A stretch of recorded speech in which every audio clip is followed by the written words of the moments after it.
안녕하세요. 토지자유연구소 남기업입니다. 오늘은 경제 정의에 대해서 성경이 말하고 있는 경제 정의, 그것이 무엇인지에 대해서 우리가 좀 알아보려고 합니다.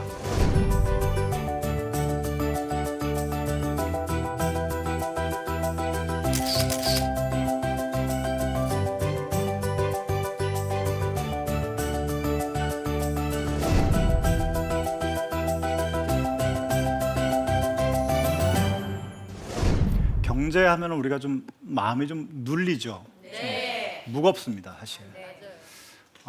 신문지상에서 나는 사건들 보면 뭐 쌍용차 사건이다. 그래서 사람들이 삶을 이렇게 스스로 마감하는 사람들도 있고, 그리고 파워 크레인에 올라가서 다시 복직시켜달라 이런 또 것을 보면은 참 어떻게 해야 될지 참 마음이 답답해요. 네. 직접 참여해서 뭘 해결을 해야 될지. 아니면 또 뭐 그냥 참여하지 않는 것이 나은 것인지, 아니면 어떻게 기도해야 될지 사실 굉장히 난감한 것이 경제 문제입니다. 네. 예. 오늘 이런 어떤 굉장히 무거운 주제로 여러분과 이야기를 좀 나누려고 하는데요. 신문에 보면은 요즘에는 뭐 대기업이 중소기업을 착취한다, 예, 이런 얘기가 있고, 또 갑을 사회다 이런 얘기 하지 않습니까? 그래서 이제 착취한다, 갑을 사회다 이러는 것은 경제가 정의롭지 못하다라고 하는 것이죠. 예. 경제가 정의롭지 못하게 되면 빈부격차, 가난한 사람과 부자의 격차가 벌어지게 됩니다. 예. 벌어지게 되면 가난이라고 하는 것, 예, 이것은 굉장히 참 괴로운 것이에요. 뭐 하나님께 기도해서 해결해야 된다 이렇게 얘기할 수도 있지만 정말 그런가? 우리가 좀 고민을 좀 할 필요가 있어요. 이 빈곤, 가난, 궁핍 이런 것은 인간의 정신까지 병들게 하거든요. 네. 가난한 사람과 부자가 있는데 다 똑같은 자유인이지만 가난한 사람은 부자 앞에 가면은 위축이 됩니다. 네. 그렇지 않습니까? 네. 정신적으로도 위축되고 경제적으로도 예속이 돼요. 네. 예. 그리고 가난한 사람들은 심지어 자기가 태어난 것조차 한탄하게 돼요. 맞아요. 내가 왜 태어나서 이렇게 한탄하게 되고 원망하게 되고 그렇습니다. 우리는 이런 현상을 보면서 사실 원래 세상은 뭐 극도의 사치와 또 극도의 빈곤이 공존하고 대다수의 사람들은 먹고 살기 위해서 뼈 빠지게 일해야 되는 거로구나. 이거는 어쩔 수 없는 거로구나. 뭐 이렇게 생각하기가 쉬워요. 그리스도인들도.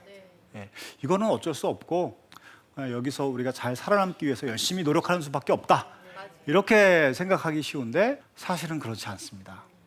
네. 성경은 하나님의 나라와 정의를 구하라고 말씀하고 있죠. 네, 하나님의 나라와 의를 구하라고, 최우선으로 구하라고 말씀하고 있습니다. 우리는 그 말씀 뒤에 나오는 이 모든 것을 너에게 더하실 것이다, 그 말씀에 관심이 많지만 사실 그 마태복음 6장 33절 너희는 먼저 그의 나라와 그의 의를 구하라, 그러면 이 모든 것을 더하시리라, 거기에 강조점은 이 모든 것을 너에게 더하겠다가 있는 게 아니고 하나님의 나라와 의를 최우선으로 구하라. 예. 하나님의 나라와 의를 최우선으로 구하라고 하는 것이 가능하기 때문에 예수님이 우리에게 말씀을 하신 것이죠. 예. 성경에는 이 정의, 가난, 빈곤 이런 거에 대해서 굉장히 많이 나와요.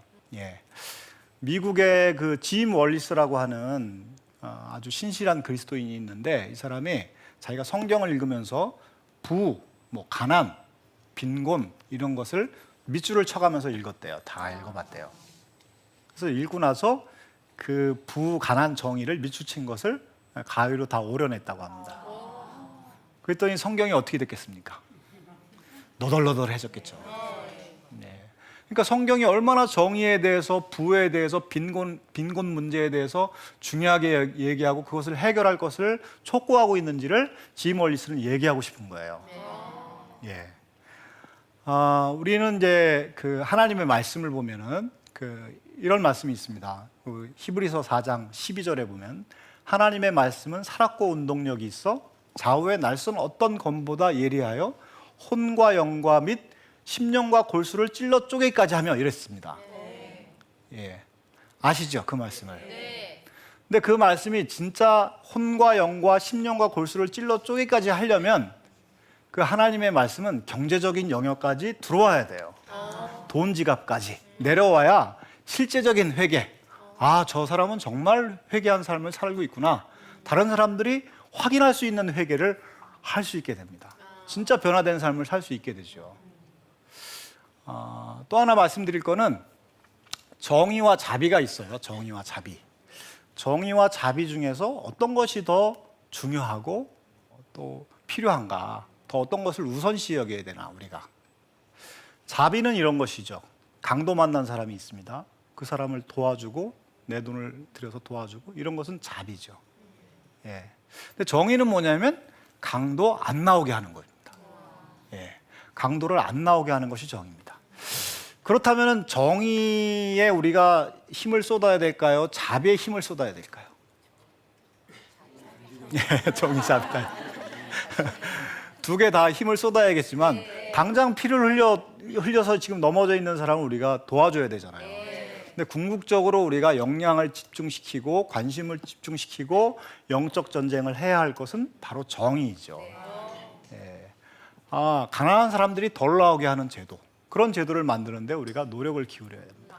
실직자들이 많아지고 노숙인들이 많아지고 그분들을 도와주는 것은 우리가 당연히 해야 될 바지만, 더 나아가서 그런 분들이 안 나오게 하는 거. 예. 아까 말씀드린 그 짐 월시라는 사람이 이런 얘기를 했어요. 뭐냐면 강 하류에 내려가 보니까 지금 물에 둥둥 떠내려가는 사람이 있어요. 막 허우적거리면서. 그래서 계속 도와줬어요. 꺼내줬어요. 계속 내려오는 거예요. 이게 어떻게 된 일인가. 그래서 이 사람이 강 상류로 올라가 봅니다. 그랬더니 사람을 계속 빠뜨리는 사람이 있는 거예요. 예. 그러면 이 사람을 빠뜨리는 것을 중단시키는 것이 바로 정의입니다. 예. 빠진 사람을 구해주는 것은 자비죠. 자비도 우리가 마땅히 해야 하고 계속 해야 하지만, 우리가 정의를 구하는 것이 더 본질적이구나, 이것을 우리가 인식할 필요가 있습니다.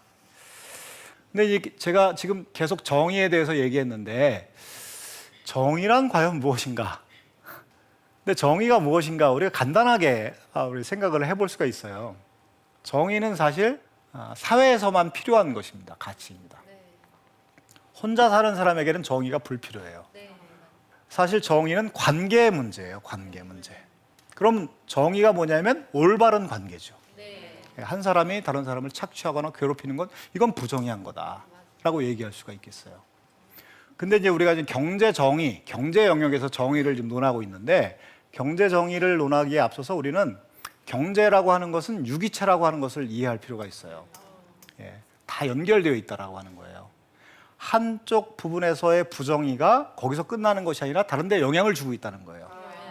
예를 들어서 이런 겁니다. 대기업이 중소기업을 착취한다.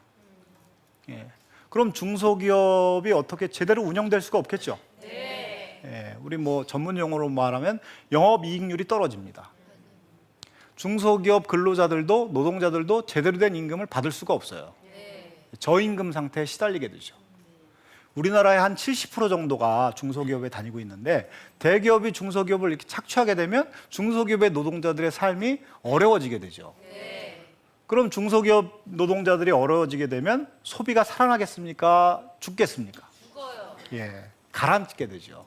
소비가 가라앉게 되면 자영업자들은 어떻게 되겠습니까? 장사하기가 굉장히 힘들게 되겠죠. 예.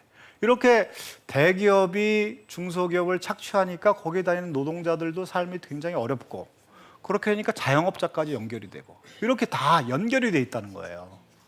한 곳에서의 부정의는 다른 데에 영향을 주고 있구나. 그래서 곳곳에 정의를 세우는 것이 가장 중요하다.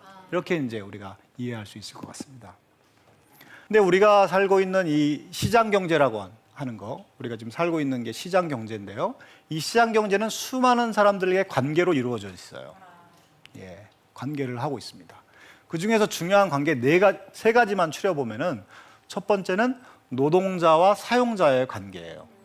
예, 그거를 이제 사용자가 이제 회사 측이고, 이쪽이 이제 노동자는 이제 일하는 사람인데, 이 고용에서 일하는 사람인데 이 노동자와 사용자의 관계가 정의로워야 되는데 그거를 우리가 노사정의라고 이렇게 부를 수가 있겠습니다. 예. 저는 노동자가 경영 참여하는 것도 굉장히 중요하다고 생각합니다. 하여간 노사정의를 세우는 것이 굉장히 중요하다. 또 하나는 노동자와 노동자와의 관계. 예.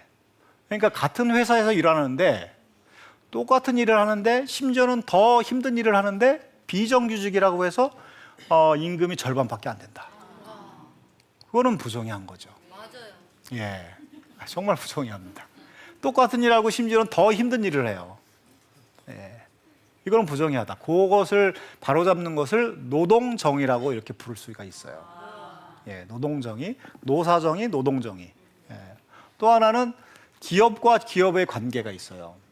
그러니까 중소기업이 대기업에게 이렇게 부품을 납품하잖아요. 네. 하청업체들이 납품하는데 그 관계가 정의로워야 되지 않겠어요? 네. 대기업이 중소기업을 착취하거나 이러면 안 되는데 그 기업과의 관계를 정의롭게 만드는 것을 우리가 기업정의라고 이렇게 부를 수가 있어요. 그러니까 노사정의, 노동정의, 기업정의. 그것이 경제 정의를 세우는데 굉장히 중요한 틀입니다. 예. 근데 성경은 여기서 만족하지 않고 더 중요한 정의가 하나 있다. 그것이 세워지지 않으면은 다른 정의가 세워지기가 매우 어렵다. 이렇게 얘기하고 있는데 그게 뭐냐면은 토지 정의입니다.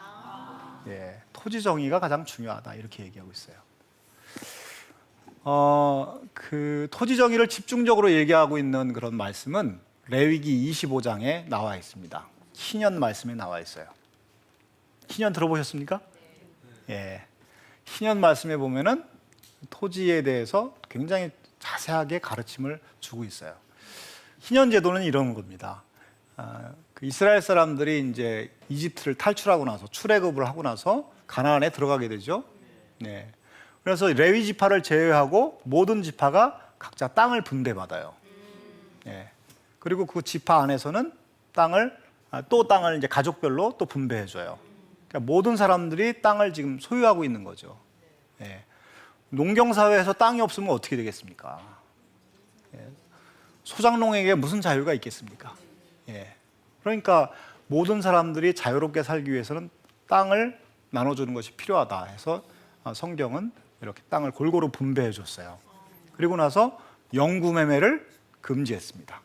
영구매매, 매매를 하지 못하게 했어요. 영구매매. 근데 뭐 정말 매매를 금지한 거냐? 그런 건 아니고요. 한시적인 매매를 금지했어요. 한시적인 매매는 허용했어요. 희년은 50년마다 한 번씩 돌아오는 것인데 50년에 한 번씩 원소유자에게 돌려주는 겁니다. 제가 저의 집에 가세가 기울어서 우리 앞에 있는 우리 자매님에게 땅을 팔았다. 예, 땅을 샀어요. 근데 앞으로 지금 희년이 되려면 원래 희년이 2000년이 희년이었고 그러면 그 다음에는 2050년이 희년이잖아요. 앞으로 37년 남았어요. 37년 동안의 사용권을 우리 자매님한테 판 것이에요. 저는 일시불로 저는 받습니다. 그리고 희년이 되면 돌려받는 거예요. 돌려줄 때 자매님이 손해를 본 건 아니죠. 제가 이익을 본 건 아닙니다. 원래 그렇게 계약이 이루어지는 거예요. 예. 그 계약 방법이나 가격 책정 방법이 레위기 25장에 자세히 나와 있어요. 근데 희년까지 기다린다. 너무 이거 길잖아요. 예. 앞으로 37년을 기다려야 되는데. 그래서 하나님께서는 무르기 제도라고 하는 것을 뒀습니다. 이건 뭐냐면 땅을 되찾아 주는 거예요. 제가 지금 땅이 없어요. 예, 뭐 빚을 졌으니까 결국은 땅을 팔았지 않겠어요? 땅이 없으면은 결국은 가족들이 뿔뿔이 흩어져서 뭐 소장을 하거나 품꾼 생활을 하거나 이러는데 가족 공동체가 지금 위험에 처해 있죠. 그러면 저의 가장 가까운 친척이 그 땅을 대신 사줄 의무가 있었어요. 땅을 사줘서 돌려주는 거예요. 그것을 무르기라고 합니다. 무르기는 영어로 리뎀션입니다. 무르기 해주는 사람을 리디머라고 해요. 그 신약으로 넘어오면 리디머는 무슨 뜻일까요? 구속자입니다. 구속자.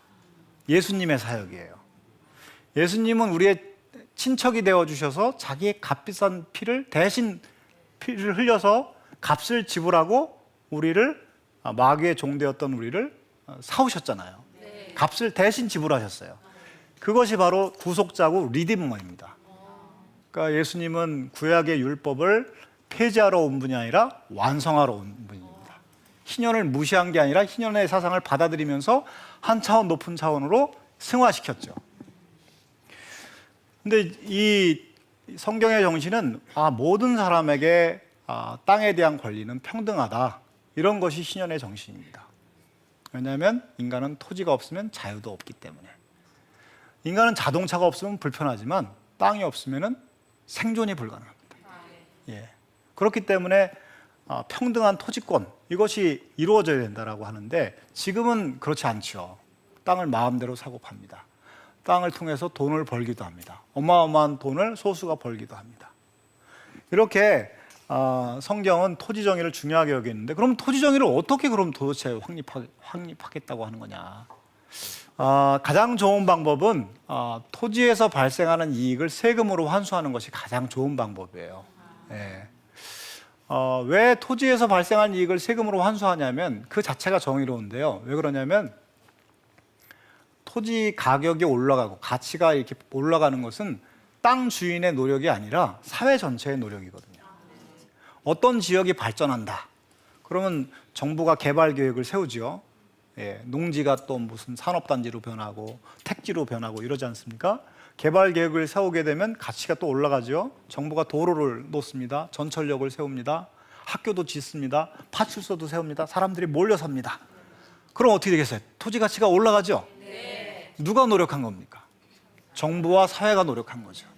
그러니까 그거를 환수해서 사회 전체를 위해서 사용하는 것은 정의의 원리에 맞다. 그렇게 하는 것이 좋다. 이렇게 이제 우리가 토지정의라고 하는 기반 위에 노사정의, 노동정의, 그 다음에 기업정의, 이것을 이루는 것이 하나님께서 기뻐하시는 경제정의라고 제가 말씀드렸습니다. 또 초반에 제가 자비보다는 정의가 더 우선한다고 말씀드렸습니다. 근데 이런 이제 정의를 세우는 것은 사실 제도적인 영역이 굉장히 많죠. 예.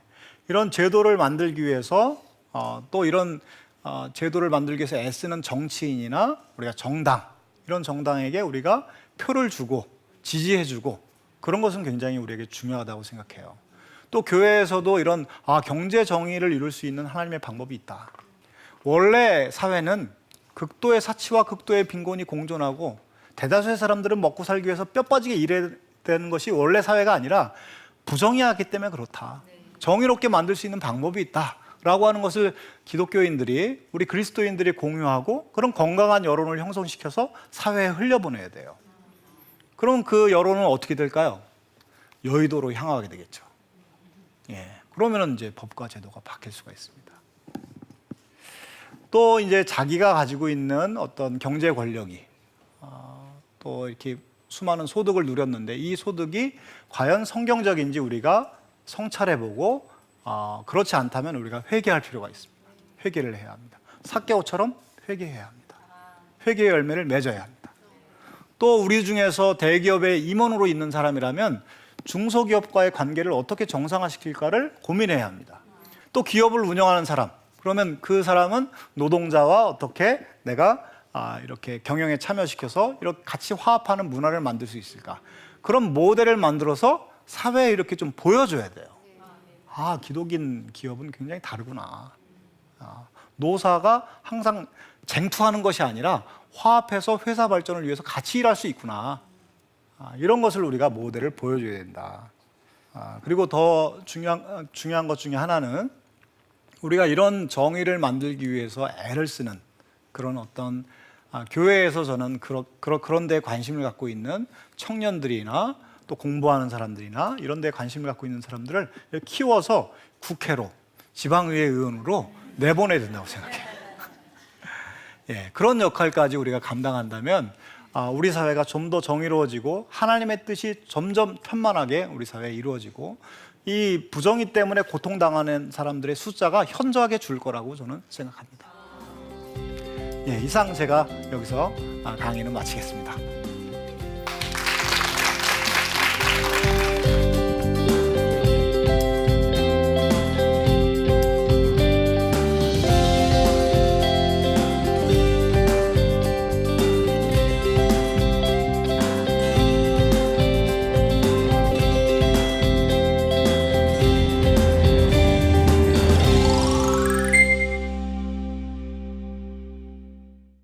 한국 사회의 가장 심각한 경제 문제는 무엇입니까? 해결 방법도 말씀해 주세요. 했습니다. 제가 토지 문제를 연구해서 그런지 토지 문제가 가장 심각하다. 이렇게 말씀드리고 싶은데요. 왜냐하면 토지의 정의가 확립이 안 되면 수많은 사람들이 고통을 당하거든요. 예. 토지는 모든 데에 다 이용되잖아요. 공장 짓는 데도 이용되고, 도로 까는 데도 이용되고, 농사 짓는 데도 이용되고, 장사하는 데도 이용되고, 토지에 문제가 생기면 모든 사람들이 고통을 받아요. 또 소수가 또 이익을 보지만 이 토지 문제를 해결하는 것이 가장 중요한데, 해결하는 방법 중에 하나가 아까 말씀드렸듯이 세금으로 하는 것이 가장 좋다고 생각합니다. 다른 방법도 있습니다. 근데 세금으로 어떻게 하냐면은 지금의 토지 가격을 유지하는 세금 제도를 만들 수가 있어요. 어떤 사람은 지금의 토지 가격을 현저하게 떨어뜨려야 된다 이렇게 주장하는 사람이 있는데 그건 전 좀 과격한 방법이라고 생각해요. 또 그 사람으로서는 또 억울한 면이 있거든요. 그러니까 지금의 가격을 유지시키는 방법, 더 이상 올라가지 않게 하는 방법. 그렇게 하게 되면 토지 가격이 안정이 되면 집값도 안정이 됩니다. 예, 또 부동산 가격이 들락날락하면서 경제를 굉장히 힘들게 하는 이런 일도 없어지게 되고요. 토지 가격이 안정이 되면은 신규 기업이 시장에 진출하기가 굉장히 쉬워져요.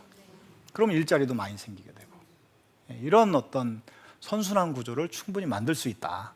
예, 이렇게 말씀드릴 수 있고요. 성경적 경제 정의가 실현되고 있는 모델이 될 만한 나라가 있나요? 혹은 성경이 말하는 경제 정의를 실천한 구체적인 사례를 듣고 싶습니다. 했습니다. 기업 정의, 노사 정의, 노동 정의라고 하는 것은 사실 서구에 있는 나라들은 상당 부분 실현하고 있는 바고요. 제가 이제 토지 정의와 관련해서 좀 더 말씀을 드리면 토지 정의를 실현하는 거 100% 실현하는 나라는 여태까지 등장하지 않았는데 이 토지 정의 정신, 그러니까 평등한 토지권, 토지에 대해서는 평등한 권리를 누려야 된다라고 하는 정신에 가까이 가면 갈수록 사회가 굉장히 건강해지고 경제가 발전하고 실업 문제가 없어지고 그런 사례는 굉장히 많아요. 대표적으로 이제 대만이 그랬습니다. 요즘엔 좀 후퇴했는데 대만이 토지 문제를 처음에 1948년 이쯤에 49년 이쯤에 토지 문제를 해결하면서 이 경제 성장하는데 굉장히 토지 이 문제 해결한 것이 기여를 해요. 중소기업이 굉장히 많이 나타나는 것은 토지 가격이 안정되어 있기 때문에 그렇습니다. 또 농민들이 직접 땅을 경작해서 농민들이 땅 소유 주고 거기서 나오는 것이 대부분 자기 소유이기 때문에 열심히 일하는 것이 농민들 소유였기 때문에 농업 생산성도 굉장히 늘어났어요. 대만이 그런 좋은 얘기고요. 근데 뭐 완벽하게 지금 제가 말씀드린 그런 정신에 100% 가까이 가지는 않았지만 근접했다. 또 하나는 제가 뭐 정부 차원에서 실시한 사례가 있는데요. 덴마크라고 하는 나라가 그런 걸 한때 실시했습니다. 예, 한때 언제냐면 1957년에서 60년 사이에 제가 말씀드린 이 토지정의 정신을 구현하는 그런 정책을 주장하는 정당이 집권을 했어요. 예. 그 집권하는 동안에 굉장히 놀라운 경제적인 효과가 일어났어요. 파업도 없어지고 임금은 굉장히 올라가고 그리고 이제 GDP도 올라가고 또 국가 채무도 내려가고 이런 굉장히 놀라운 효과가 있었는데 근데 1960년에 또 선거를 했는데 집권에 실패해요. 이상하죠? 예. 그걸 보면은 여러 가지 이유가 있는데 제가 보기에는 이렇게 국민 대다수의 공감대가 형성되지 않은 상태에서 추진하는 개혁이라고 하는 것은 후퇴하기가 너무 쉬운 것 같아요. 그러니까 건강한 여론이 형성된 그 토양 위에서 개혁 정책이 실시되고 성경에 가까운 정신의 그 정책이 실시되어야 이게 오래 지속될 수 있고 우리 고통당하는 이웃의 수가 현저하게 줄 수가 있다. 그렇게 말씀드릴 수 있을 것 같습니다. 예, 이상으로 오늘 강의를 마치겠습니다. 수고하셨습니다.